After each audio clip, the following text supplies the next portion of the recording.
everybody, and thank you for choosing to join us for this workshop. Our promise to you is that it's going to be the best workshop of the conference, so I hope we can deliver on that. No pressure on my fantastically talented panel here. Our aim for today is very much for this to be a practical session, so we really want to focus on the question and answer set, and there'll be at least half of the session, if not more, for discussion with you. We've heard a lot of theory in the last day or so, which is useful, but we'd like to get into some nitty-gritty and some practical tips and advice here.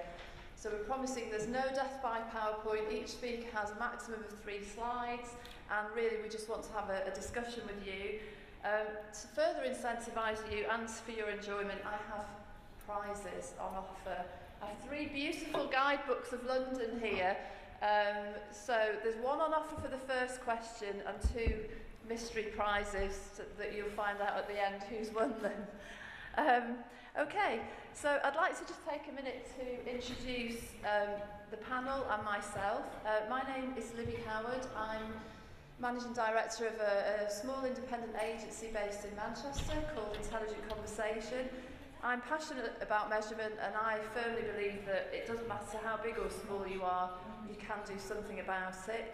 We've got a panel here, a very talented panel who can give you a different view from all sorts of different sizes of agency and different corners of the globe. So on my left is Andy West. Andy is Chief, I haven't got your title in front of me. Chief Development Officer of Hotwire PR, which is a 200-strong network internationally. He calls himself boutique. I think I'm boutique. He's probably global boutique agency. Next to him is Jesper Andersen, who heads up a one-man band agency in Denmark. So he is the smallest that you could get. And next to him is Sarah Blasquez, who is of Burson Marstella, a global network clearly, and Ben Levine, who is with Ketchum, again, huge scale, so very different range of experiences to talk about. Why we're here is to share some practical tips and advice with you and to help you hopefully solve the challenge that we're all facing in different ways. Before we get into that though, I wanted to say I think we need to stop and think. It's very easy for this to become a very academic debate and one that feels very theoretical. Certainly from my point of view, and I'm absolutely sure for the panel here, there's a real stark commercial reality behind what we're talking about today and at the conference. If we can't show the value, the business value of communications, we won't get the budgets. It means we won't have an industry or a business or jobs. So let's remember there is actually something quite serious about this. Those who were here at last year's event in Stockholm would have heard Stuart Smith from Ogilvy did a very powerful opening speech, and he concluded that in the future there will be 2 kinds of PR agencies, those that get measurement and those that don't.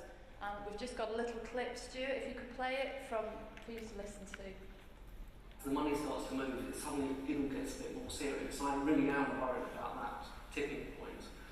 So I think we have basically 12 to 18 months to make sure that we have, whether we are a PR agency working in an integrated team or whether we are a PR agency working on our own, we have to put the onus on us. Just because the client doesn't ask for the data, we should know that it is best to make sure that we can measure what we do. I just think that otherwise the PR industry will separate out into 2, and there'll be those that get media money and those that can prove measurement, and there are those that choose not to go down that route. These will be 2 perfectly valid business models for a PR agency, but they will be very different. For anyone who wasn't here last year, I think that video of the full presentation is still on the AMET website. I would urge you to look at it. It was really, really useful. That was a year ago. He said we've got 12 to 18 months, or 12 months of those have gone. And to be honest, it doesn't feel from today and yesterday that we're very much further forward in some respects. So hopefully today we can help to move things on. So lastly from me, we're looking to give you a bit of a practical insight, some tools and tips and advice from the front line. So I will hand over to the first of our 4 panel, who will briefly talk to you, and then the rest of the session will be Q&As. So Jesper? Oh, sorry, Andy. Apologies.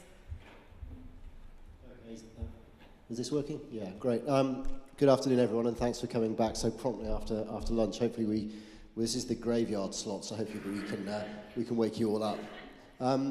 Before we start, just a very quick intro on Hotwire. We are a global integrated communications agency. We actually have 10 offices with about 200 people around the world. So we see ourselves a little bit as a boutique global challenger to the larger networks.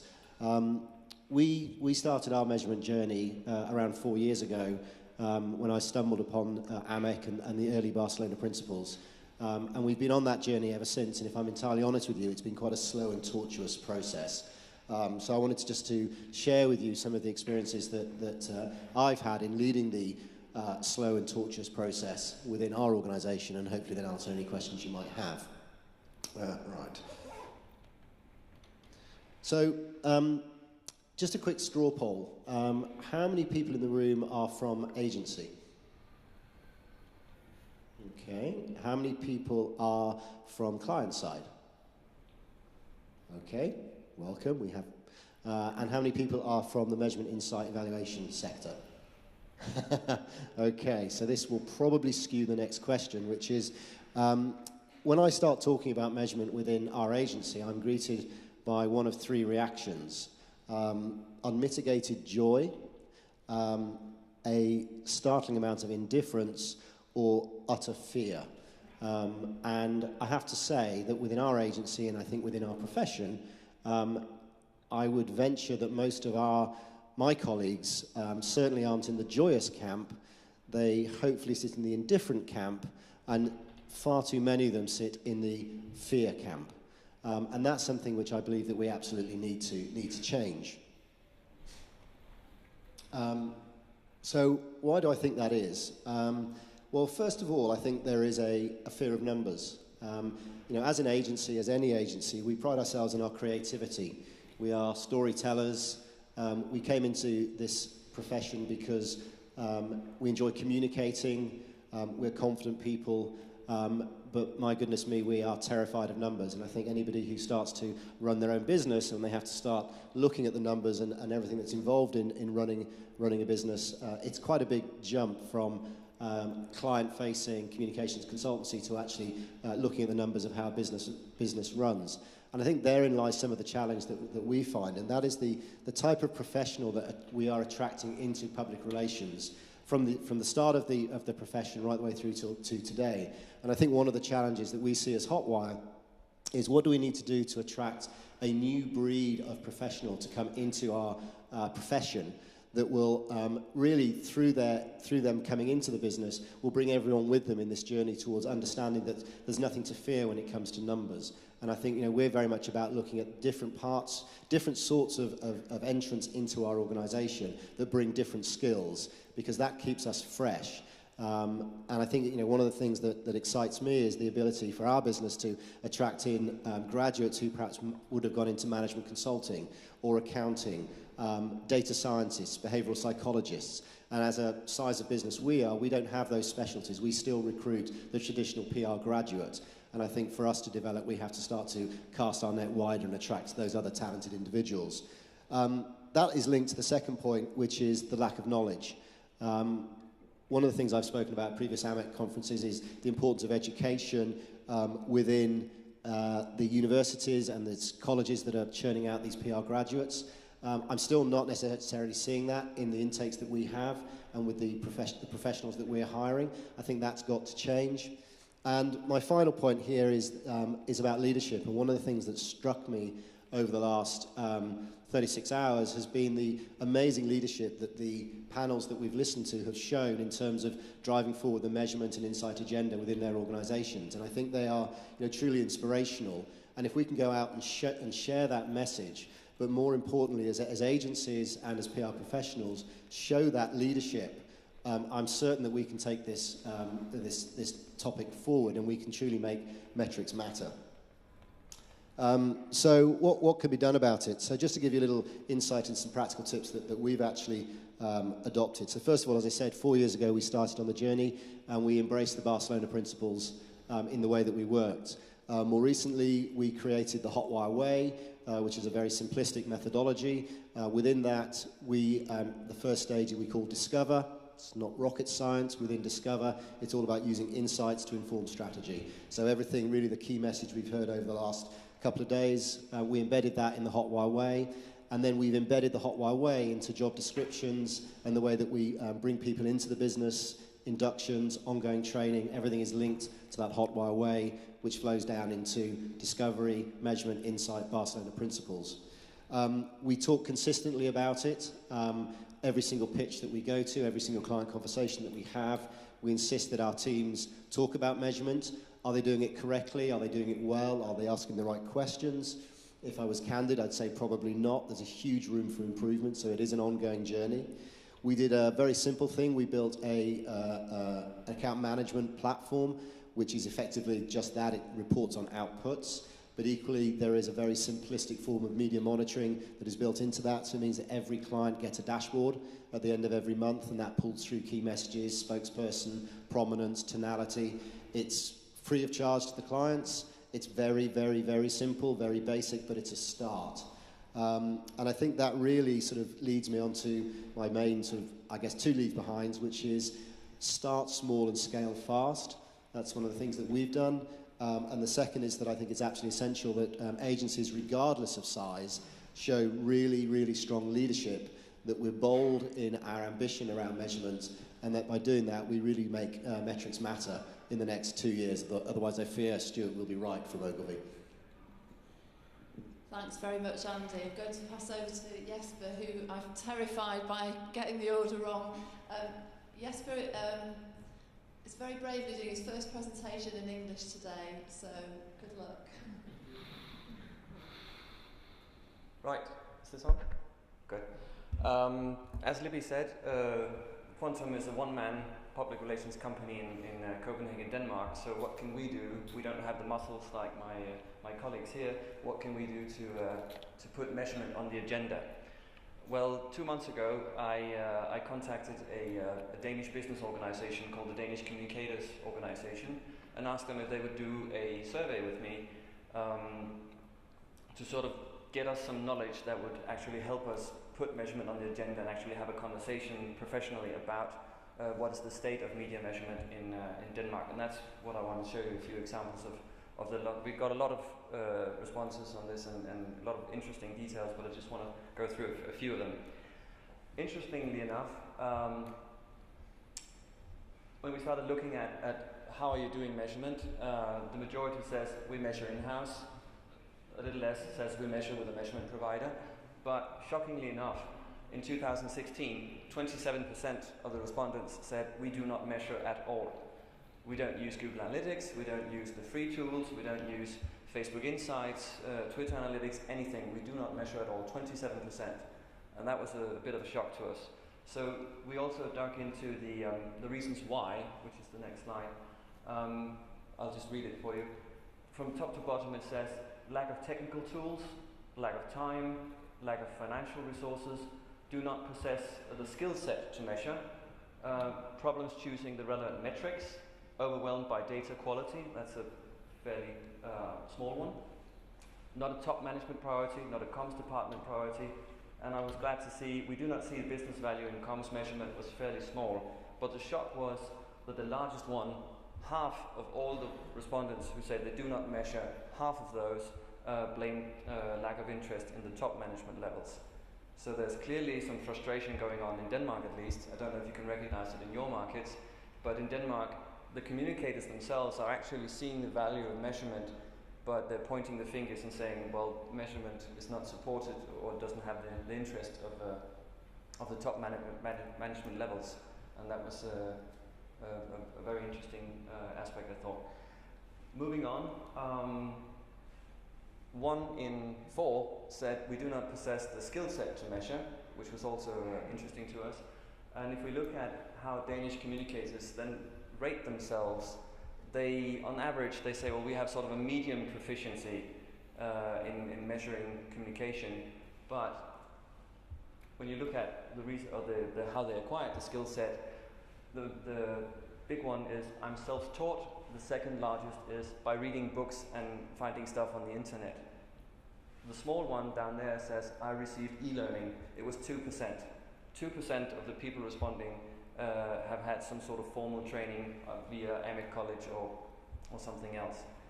So all of these different questions and the answers we got definitely gave us a lot of ammunition, so to speak, to go out and talk to PR professionals about the problems that they're actually facing. We might have thought before we did the survey that the problem was that the PR professionals themselves did not really, they were not keen on media measurement. But now, if these numbers are to be believed, we should maybe have a conversation about how can we help them convince management that that media measurement is relevant. So that's what you can do with a one-man band. Thank you very much.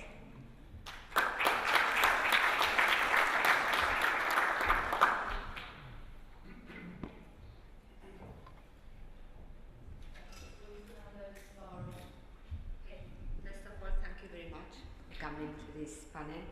So I have two experiences to share with you. The first experience is the effort that I'm involved in trying to set up a framework for the BM European network. And this effort, I think that has given to me some learning lessons that I would like to share with you. First of all is that it's interesting, I think that quite relevant to tell PR consultants that measurement is a team effort. It's something that should be done with other expert partners. It's interesting and I think that relevant and essential to work and to afford this effort as a joint work. But for that, to move from the fear to the joy, as Andy said, I think that it's interesting to know and to understand that each partner has a mission in the effort. Okay, sorry.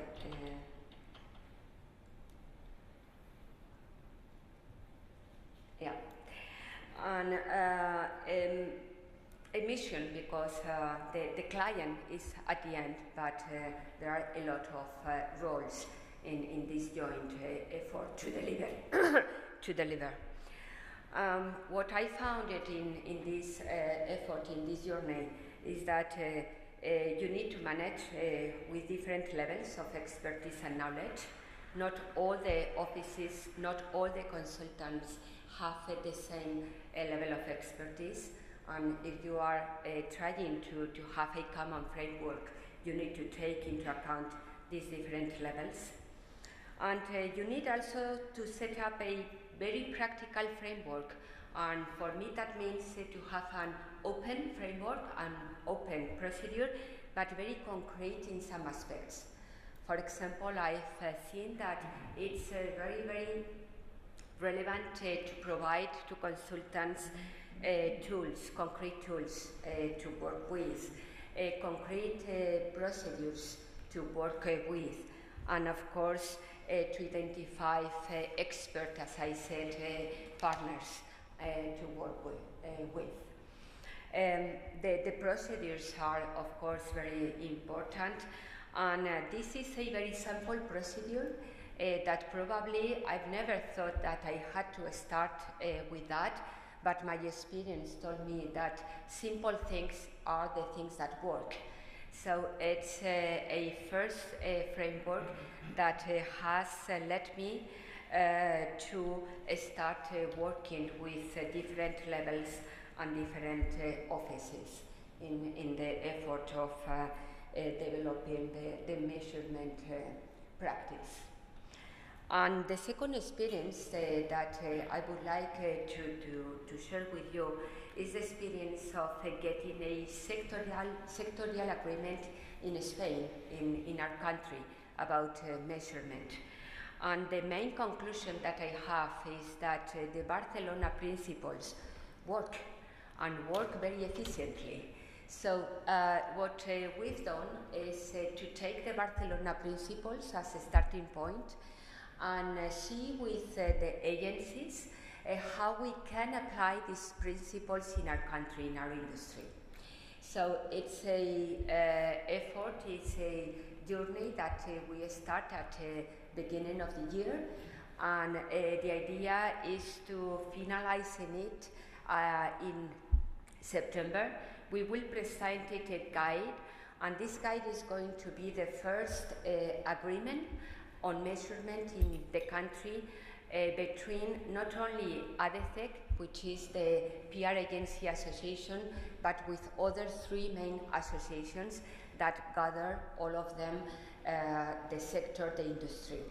And what the guide, what the agreement is going to respond is basics, very basic aspects founded in the Barcelona principles that all of us are agree on carry on.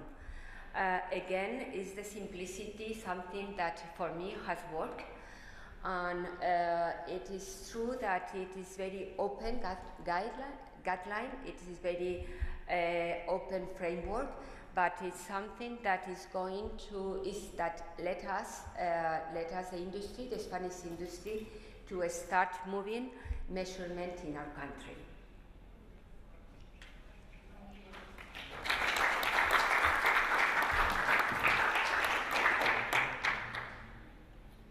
Thank you, Sarah. So I'm going to talk a bit about my own journey. So for those who don't know me, I'm Ben Levine. I'm a vice president in Ketchum's Global Research and Analytics team. I'm part of Ketchum. For those who aren't as familiar with Ketchum, we're one of the world's largest PR agencies. I believe over 4,000 employees globally, over 150 countries. We're all over the place. We're big. And I think within this organization, we're very well known for our measurement team led by David Rockland, who's sitting right there and is my boss and longtime friend and mentor. So go easy on me at question time, sir. And so I think they think of us as leaders, and we certainly are established, I would argue, leaders when it comes to measurement. But my own journey, kind of to where I got here in the UK leading our research team in London, was I came here 5 years ago from New York. And when I came over here from New York, I had a expectation, in hindsight a very unrealistic expectation, that when I would come to the London office as the research and measurement expert, as the team, that everyone in that office would be geared up, ready to go, let's run with measurement and make it part of what we do every single day. And I couldn't have been more wrong.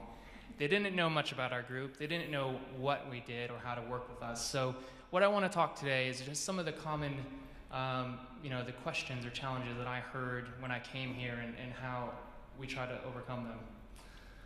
So the first thing that I heard when I came here is that measurement, it's confusing. They didn't understand it, and when I tried to dig into that, when they said they didn't understand it, it was really they didn't understand where to start. They didn't know how to implement an effective measurement plan, and I think the best way to overcome that is to really root it in goal setting, is to have that conversation as an account person with your client, be very clear about what are the organizational objectives, and when you do that, the confusion melts away. It becomes a much simpler process. So, in line with the Barcelona principles, everything starts with goal setting. You do that, the rest should take care of itself. It was scary for some.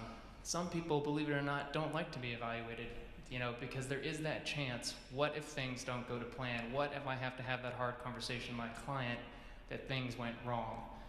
Well, when we get to my last slide, my point on that is that we need to get over our fear by thinking about measurement slightly differently, and that it's not did things go good or bad, but what can we learn from it? So if we just need to kind of shift our mindset, and I'll elaborate a little bit more on that in just a moment. I'm sure a lot of you continue to hear this one. It's too expensive. Measurement is big, expensive undertaking. And I've been listening, we've done a lot of independent research at the conference today, from what Jesper just presented to the nonprofit group earlier, and then yesterday with the session with Chris Foster. And the more I think about some of the barriers, the more I look at these barriers as what I would call catch-22 barriers. So people saying that management doesn't see the value in measurement, that they're not willing to put the money behind it. But in my view, how do you know if you can't prove the value of communications without measuring it, but you're not willing to invest the money to measure it to prove its value? So you're kind of, it's a lose-lose situation. It kind of is I guess if you go back to the scary bit of it, it's rather than taking action, you'd rather do nothing. So I think the best way to get over that is to make use of free tools out there. I think Jesper mentioned one of them. You know, there are a lot of free web tools, and Google is a great resource. But also, just very practically from an agency point of view, budget for it. Put it in the budget. If it's in the budget at the beginning and you discuss that with your client, it's much easier to ensure that measurement is part of all your campaigns. And have that honest conversation with them, and be realistic with what your client expects and where they are in their measurement journey, and that will help you, I think, overcome that expense issue. I heard a lot about, well, my clients only care about media coverage. They don't really care about message delivery or how it's impacting the business or advocacy. They literally just want to see headlines. And I still hear that today, and I think a lot of us, depending on the size of your agency and the clients you work with, that may be the goal. But of your client, but if you're going back to what we were talking about, overcoming those barriers and proving the value, you don't prove the value with a splashy headline. It's great, but it's just, again, having the courage to have those conversations about, well, yes, it's a great headline. You should feel very proud of that. Share that with them, but try to have that, take that client on the journey of trying to explain what it means. And then the last one is kind of, I think, alluding to our favorite topic, it seems always come up, is that bigger is better. And by that I mean is that in a culture, or rather a history of where we focused on things like AVEs and add multipliers than them to talk about our value, and I think now I see a lot of people focusing a lot on impressions, there is this desire at times to want to come to the room with the biggest number and say that is success to the client. But if we go back to, it's confusing in my advice about focus on goals, if you're focused on what's important, big isn't always better. It's about the impact that it's having on your client's business long term and achieving against those objectives. So all of this is to say that we need to keep calm and Kaizen on. And if Kaizen was in the Dunya's session earlier, I promise you we did not conspire to include it in both our presentations. But Kaizen is the idea of continuous improvement. So to me, if you want to help adopt a measurement mindset within your agency and get people to buy into it, it's to shift that mindset from focusing on success and failure and to focus on continuously improving what we do. Measurement is a tool that should work as a feedback system so that we're learning from our campaigns and our activities so that we're able to optimize and always be improving and doing better for our clients and our agency, I would argue. So thank you very much.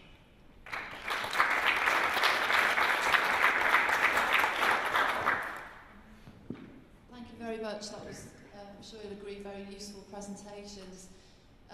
To avoid a tumbleweed moment, we've got a couple of questions that I'm just going to ask the panel now whilst you think about things that you would like to ask, and then we'll open it up to the floor. The title of the workshop is Size Isn't a Barrier, so we thought it would be useful to just ask each of the panel, representing agencies of very different sizes, what different size makes to the challenges that they face. So Andy, one example from you? I think I like the Ben's example of it's about a journey. It's about continuous improvement. I think we've got 10 or 11 offices, not including our affiliates. Our job is to try and get that message out across all of those markets. It's about consistency, and I think if there's one thing I would say about ensuring that size doesn't matter, it's about being consistent in all your markets. Well, as you said, I'm a one-man band, so of course size does matter in some respects. But I've found that if I actually turn to my own profession, to PR, and do PR for the things that I want to do and the messages that I want to get out there, that works. So it's actually just taking your own medicine. Okay, from my experience, size is not a barrier, but you need to take into account to prepare things open and concrete. Open to be enough flexible to work in every place, and for every level, and concrete because you need to have something practical. Yeah, I think at Ketchum, size is both an advantage and disadvantage. Where size, the size of our group and our presence gives us the ability to reach and work with a lot of offices, but it can have the reverse where we could be perceived as too big if you're trying to work with some of your friends from farther afield who may not be based in New York or London. So it gives you the ability to make use of a lot of resource, but it can also be a perceived barrier for some of the people within a large network like Ketchum who want to work with you. I think just tipping in from my own experience, we're a 13-strong team, and we won our first AMEC award when we were only a 6-strong team actually, and I think there is a real benefit. Really small can be a huge advantage, although it can be off-putting. You can be entrepreneurial and just do something, and I really enjoy that, and I would encourage anyone who is here from a very small agency to just do it. Second question, and it's a theme that's come up a lot in the last couple of days, is about education, and it came up very starkly in Jesper's presentation. Only 2% of people surveyed in Denmark had any formal training, and generally there is a view that this is a self-taught area of work. So a question for the panel each, how do we solve the education challenge? I guess at Ketchum we're very fortunate, so back to size, because of our size, Ketchum is I think well known for having a great education program. We have a chief learning officer, we have very strong learning and development teams, so by size we're able to educate practitioners around the globe consistently on all sorts of topics, research and measurement being one of them. But I think, as an AMEC board member, the AMEC College and the resources there, that is meant to help for smaller agencies that don't have those internal resources.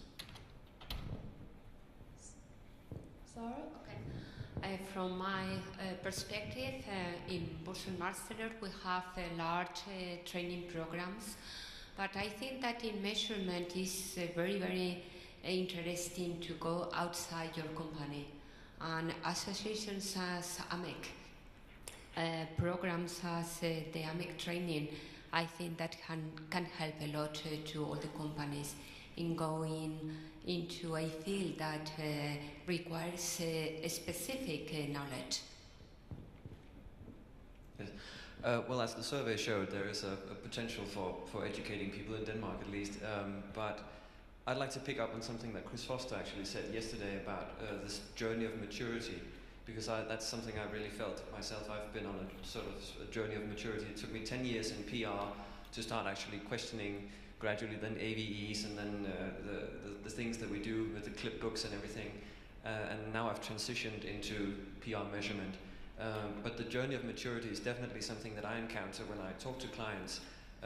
They're all over the place regarding maturity. Some of them are done with documenting things and they want to get insights, but other people are literally fighting for their own existence and have to sort of justify their budgets and everything, and they only look at documentation and nowhere near ready to look at gaining insights.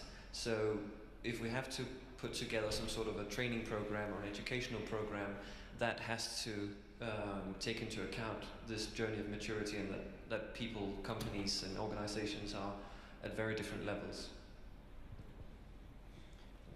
Yeah, I mean, I would agree with everything that the panel said. I think, internal education is key, and I'd also pick up on Jesper's point around clients. One of the speakers yesterday talked about measurement was being driven from the clients to agencies, and I found that a little bit horrifying, because it at least should be balanced. I think as much as clients should be demanding better measurement from agencies, so agencies should be educating and bringing clients on the journey. And it's not always possible for clients to do that for the reasons that Jesper's just explained. So I think there's as much an onus on the industry and on AMEC to educate client side and promote the best practice that we saw certainly yesterday from some of the leading organisations that took to the stage, to really open people's eyes as to what is possible, and to try and drive away this sort of rear view mirror mentality of measurement to justify existence and actually use it to inform future direction.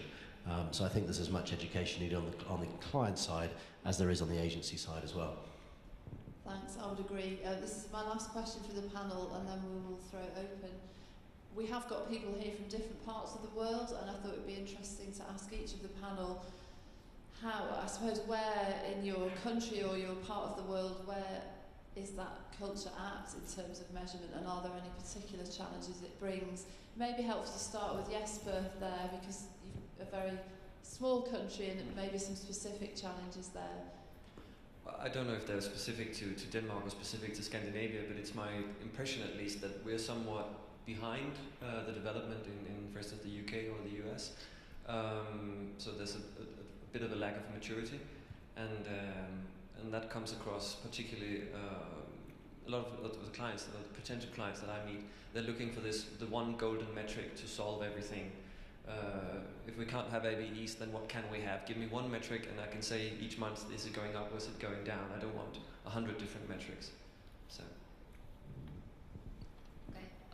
Regarding Spain, I think that the main challenge that we have now is to get and respect the agreement that we are going to sign in order to push in the same direction the whole industry, not only the PR agencies or the measurement companies, all of us in the same direction.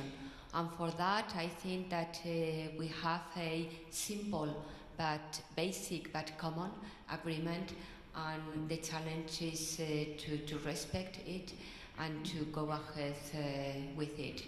Because I don't know in other markets, but something that is happening now in Spain, that we are identifying misleading behaviors, and we would like to fight them as soon as possible, because I think that in a not clear atmosphere of measurement, the misleading behavior is something that can happen, and with the agreement that we are going to sign and to present, one of the things and one of the objectives that we have is what's right, what's wrong, at least in a first agreement of the industry that all of us would like to respect. This is a tough one for me as an American based in the UK. So I'll try to speak more from a multi-market perspective, actually, in terms of the challenges that we face. And I find that the challenges when it comes to measurements being utilized tends to be less country specific in my experience and more organizationally specific. So there's plenty of clients that are based in the UK who are on different within that maturity model, different steps within the journey. So the challenge, I think the challenge for me as a practitioner and a counselor is giving the right type of advice and being able to flex up and down and to kind of meet the needs on where that organization is, and to encourage them to think a bit more forward-thinking and to help them perhaps fight that battle internally. And I think that the more that communication is seen as a strategic function, the easier it is to make measurement and evaluation a part of it. Yeah, Ben stole my thunder there. I was going to say the organisation side as well, but I think if I look geographically, last week I spoke to an audience in Moscow. It was a PR Trends event held over there, and what was very clear was that the measurements from a Russian client perspective was still very, very oriented towards standard media metrics, and the idea of outcomes was still relatively new. We've worked with major Japanese organisations, as the gentleman said this morning. Still, a lot of Japanese organisations insist on AVEs. So I think there are some geographic differences, and I think the other point is just some functional differences as well.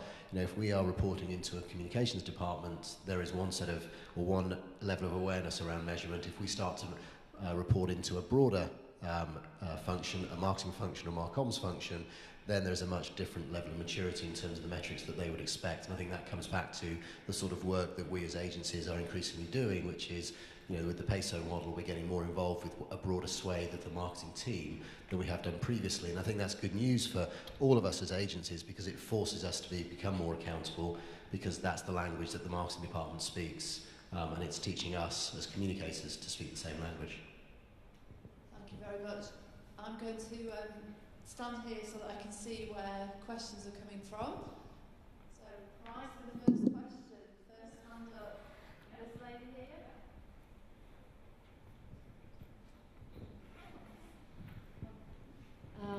Helen Bamberg, Retriever, Stockholm. There is so much, well, we hear a lot about management and budget restraints and not a top priority for management. What I was thinking of was, what could we actually do? What do you have for suggestions when it comes to?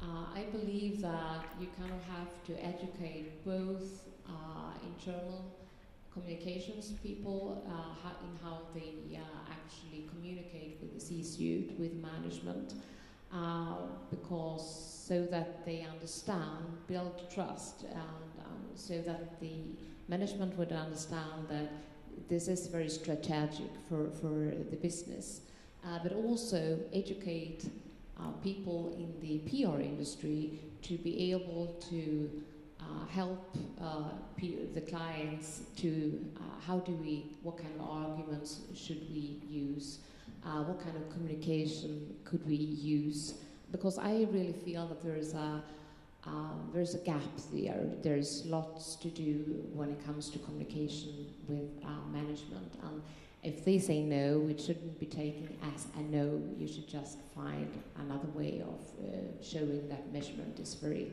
strategic. What do you say about that? I think actually you've partly answered your question there, but maybe I could ask Andy and Ben to briefly respond from their perspective.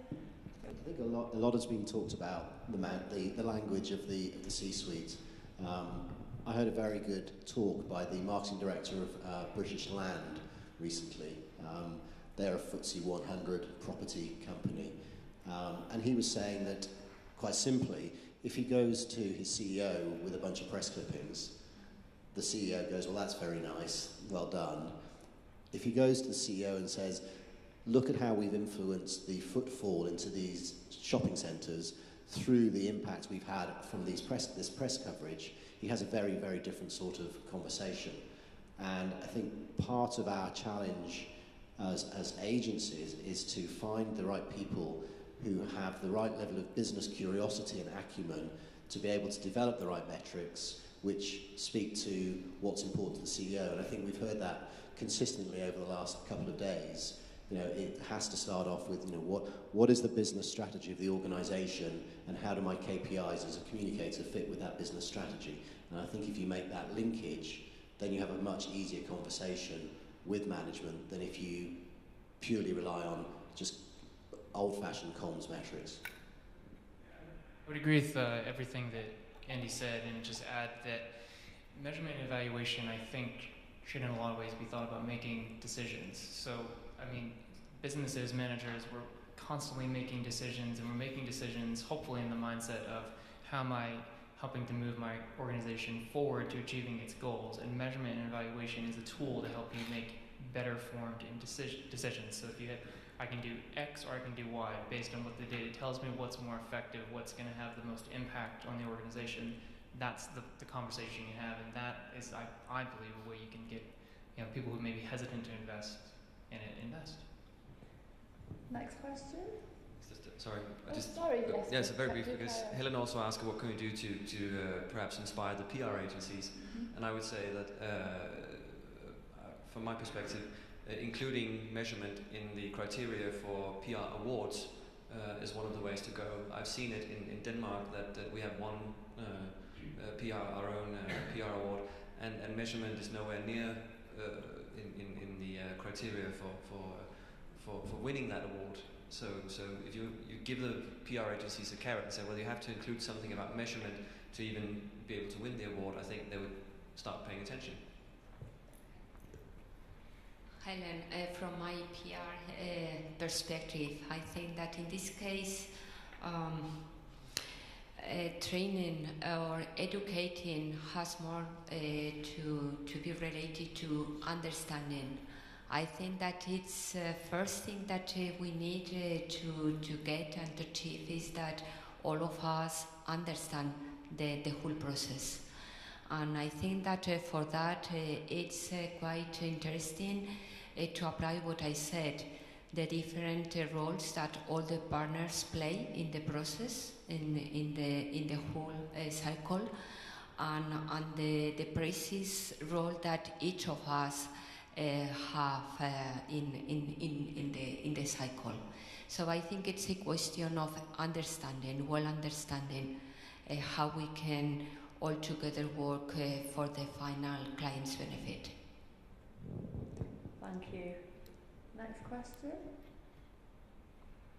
Gentleman at the front, thank you. The microphone's just coming. Thank you. My name is Yomi from Bosomasala, Nigeria.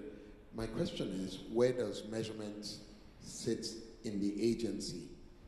Because traditionally, because we've been measuring media output, we've left it in the media department.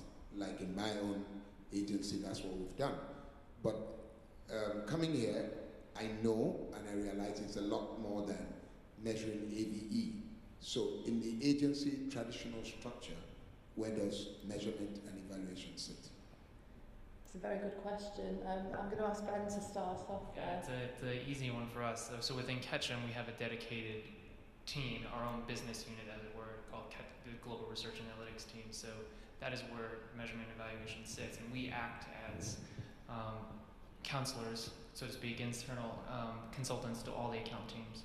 And so we work in partnership with our accounts as an integrated team to provide that service. So that's the way it is at Ketchum, and I know some of the larger agencies out there, such as Edelman and Fleischmann Hiller, to have similar teams. So I think it depends on the size and scale and what resource they have available on that structure. Regarding Burson-Marsteller, we have the evidence-based methodology that implies a lot of measurement from the beginning of the service. But I think that is something that you need to understand with other partners. You know, I don't think it's something that you can do on your own. It's something that you can get, of course, on your methodology, on your way of working, but for me implies to work with partners. Yeah, I think that's what I was going to say, which is, you know, for us as a mid-sized agency, you know, our largest office is only 60 people, our smallest office is 5 people. So measurement sits within that organisation. So we have to train up individuals to know enough to be dangerous, and then know when to say, actually, we need to bring in a specialist. So our strategy has to be at the moment, and I stress at the moment that we're looking to work with strategic partners in the various areas of measurement and insight to be able to provide that service out, you know, both within media monitoring and media insight, as well as the broader measurement suite, so that we can move up that value chain that we've heard about. But I think the ambition, you know, has to be eventually any agency of over a certain size, and I would say that, you know, maybe even as many, you know, such agencies, 10 people or more, will increasingly have individuals who have these skills, because I think it's going to be an integral part of what we do, you know, every day with every client. Thank you. Gentleman here. Hi. A lot of you talk about training people on the job, and Andy, at the start you referred to entrants coming into your organisation with skills. Do you think there should be more responsibility placed on colleges, on universities, to actually adopt metrics as a more formal module or more formal part of PR and comms training? I'm not saying it doesn't happen, but the amount of people that I've met through my job that have needed to be trained, that are enthusiastic with the need to be trained in metrics, and everyone might have their own bespoke way of measuring, but they just, I think the vibe I get from yourselves is that once people are into your organisations, then we're establishing the skills. Do you think we need to be doing more at an educational level, so there's more understanding before they come into your organisations? It's a very good question. It's a discussion we had earlier actually, and you get some very strong answers here. Yeah. Yeah, I mean, my sense is, and it is only a sense because I haven't taken the time, which I ought to do, to go out to the various universities here in the UK where I'm based, or in the States where we have a growing organisation. I think it's different in the States. My sense is it's different in the States, but here in the UK, just based on the graduates that we recruit, and we only recruit between 6 and 10 a year, so it's not exactly a representative sample. But I'm not seeing graduates come into the industry who are passionate about data, about measurement, and who bring academic thinking into our organisation. Because I'm as keen as anybody to learn from the bottom up. I mean, we learn every day, regardless of how experienced we think we are.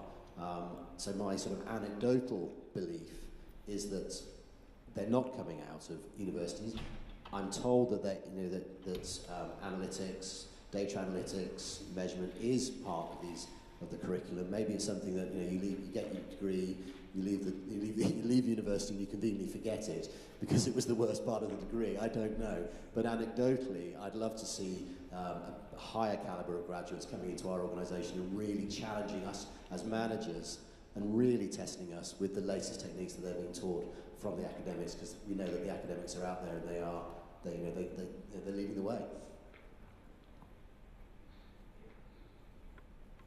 Yeah, I think that there probably is a greater need for it, and I would say that change at academia will probably come quickly and come in the sense that when I look at the way that the agency world is changing, in the way that my colleagues who are the practitioners of communications, their remit is changing. It's not traditional media relations, it's more and more integrated communications across channels, and I think that with that integration there is because it's taking advantage of digital and social and other platforms, there is already built-in and baked analytics behind the scenes, so you need to understand that in order to do those types of communication activities effectively. So I think kind of the evolution of how PR is changing is going to force the next generation of practitioners and then academia to emphasize education even more. And I would say also that change can be driven by us, by organizations like Ketchum. I know Rob Flaherty, our global CEO, has on several occasions stressed the importance and the need for literacy in data and analytics and how important that is to doing our jobs effectively. And so when I think people of that level start making statements like that publicly, then academia and the others who then train the next generation will listen and make sure that that's part of the curriculum. I'd say that there's definitely a need for more information for students. The latest textbook on strategic communication in Danish for grad students had 275 pages. It had one page about measurement. But I'm talking to a couple of different AMIC members, other AMIC members in Denmark, and we're actually discussing over coffee, should we maybe start a program of some guest lectures to get things going, because it's going to be a while before textbooks are going to be available, but maybe guest lectures would be from people from the professional world. That would be a place to start. Yeah. Just add to that, actually, just on reflection as well. I think part of it comes to the sort of graduates that we're attracting into the business. I mean, yes, we hire PR graduates, and you would expect them to have some form of measurement training. And as I say, we don't see that. But equally, I guess we are also to blame because we hire a lot of English graduates, arts graduates, even science graduates. And I think that therein lies the challenge. And that then behoves us to ask the question: well, what sort of postgraduate qualifications should we be looking for from our next generation of professionals, and what sort of training are we providing? And I think that's where the AMEC College is so valuable, and the work of the PRCA, the CIPR, and other organisations in providing courses is incredibly important. And we, as an industry, with the UK hat on, we have to get behind that and invest in that, so that we're not sitting here in 12, 24, 36 months' time still whinging about the lack of talent, because it's down to us to solve it. We're out of time there. Unless there was a burning, really quick question, I'm under orders to try and finish just before 3. We'll take one last one. Thank you. I'm Paul Noble from AMEC College, so thank you for the mentions. Just a very quick point under the circumstances. I slightly disagree with you about the CIPR and PRCA. I think they could bring more to the party. They do some. They provide training courses, qualifications and so on. But I think there's a much bigger role, well not for AMEC obviously, but there's a much bigger role for the national trade bodies and the international trade bodies. And I'm just going to give you one example, and it would appear I'm criticising CIPR, but I know the CIPR better than I know the other ones, so that's why I choose that as an example. If you do CPD for the CIPR, you're required to do an ethics module. Why shouldn't you be required to do a measurement module? The CIPR, for example, approves university courses. Maybe that the measurement evaluation needs to be a more important metric, if you like, in that approval. So I think one thing that we should do is perhaps put more pressure on our national bodies and through them on the international bodies to support, the final point, the size of the small, the independent practitioners and the small consultancies. They're the people who can replace the support that Ben was talking about in terms of the large organisations can provide. That's great. I mean, I think that's a comment with which we'd all agree. Very well put. So I'm going to draw us to a close there. Thank you to the panel. If we could show our appreciation for their efforts. Thank you very much.